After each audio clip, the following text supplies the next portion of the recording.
On February 27th, I received an email from Gavin Quinton, a staff writer at the Los Angeles Times. The email read, "We are reaching out because the Los Angeles Times is producing a voter guide about the candidates for California's 48th congressional district. The purpose of the story is to inform voters about your personal story and policy positions so they can decide how to cast their ballot. If you would like to be represented in that guide, please review the questions attached to this email and provide responses to each. The rest of the email gives me a March 3rd deadline to send in my answers and asks to provide a photo. I sent in my answers and a photo as requested by the deadline, and Mr. Quinton confirmed that he received my answers. On May 1st, the voter guide was published on the LA Times website. After a brief overview of District 48, the article only gives answers to 3 out of the 10 questions that were asked. That seems like an extreme amount of editing, but okay. However, the article only publishes answers from 3 of the Democratic candidates, as well as the leading Republican candidate, Jim Desmond. Just to reiterate, a writer from the LA Times sent me questions for an article and gave me a deadline. I sent in my responses by the deadline. Then, he didn't publish any of my answers, nor did he acknowledge that I am a candidate in this race. He did the same thing to Abel Chavez and Karina Contreras. The article also takes up space on the site by publishing graphs of funds raised and spent by all the candidates. That would be fine, except the graph shows multiple candidates who are no longer in the race, including Darrell Issa. Some of the candidates shown in the chart dropped out months ago and won't even be on the ballot. This is journalistic malfeasance.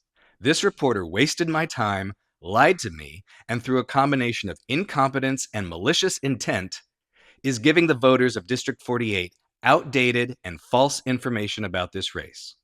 So for today's episode, I'm going to answer all the questions I was asked by reading the exact answers that I sent to Gavin Quinton of the Los Angeles Times. And to ask the questions, my husband is going to help out.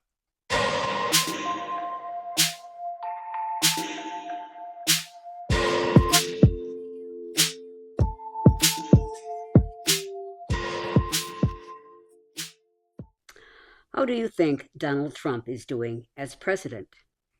Worst president ever. How have the Trump administration tariffs benefited or harmed Californians? And do you believe they were sound policy, made America more secure, and would have brought industry and prosperity back to the U.S.? Trump has no interest in bringing back industry and prosperity to the U.S. He is obsessed with tariffs and only wants to use them to force other countries to kiss his ass. For all the mythologizing about Trump being a good businessman, he is clearly terrible at his job. Do you believe the state and local tax deduction should be reinstated in the federal tax code? After hearing from constituents in the district, I am in favor of the SALT deduction being uncapped and reinstated. California is heavily gerrymandered. What do you think of that? I was glad that Gavin Newsom took the fight to Trump and the Republicans. However, the map sucks. It purposefully disenfranchises voters, including Democrats, for partisan advantages. In District 48, the new map opened the door for insincere carpetbaggers to run in a district they don't live in. California is going to lose 3 or 4 seats in 2032, and the establishment Democrats are not telling their voters.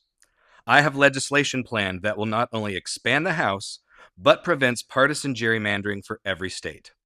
I've done the math, and I've drawn the maps. Democrats can keep the House for the next 10 to 20 years, while the voters in California would have more fair representation. What do you think about President Trump's desire and actions to have the U.S. annex Greenland and reclaim the Panama Canal? It speaks to his absurdity and his selfishness. At the same time, he will do anything to distract from the fact that he is clearly in the Epstein files in ways he does not want made public.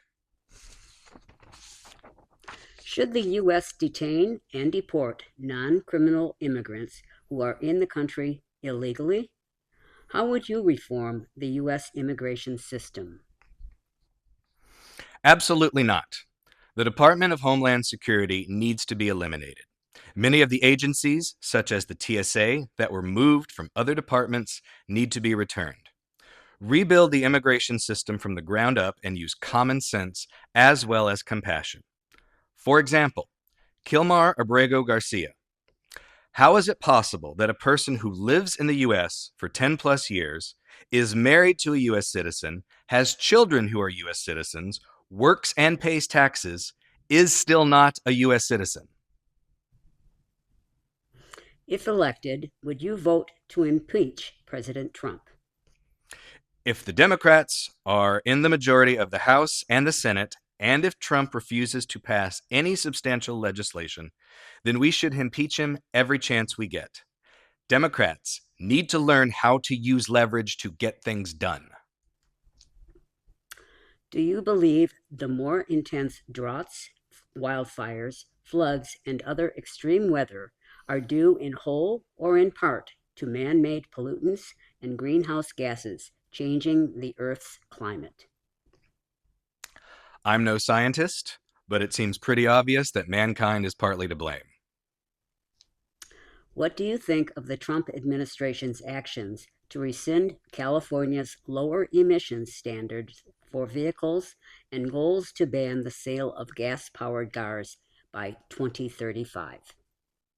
It speaks to his hatred of California and his complete inability to actually lead America into a prosperous future. What do you think of the Trump administration's military actions in Venezuela and Iran? America has the two worst people possible in charge of military operations, Donald Trump and Pete Hegseth.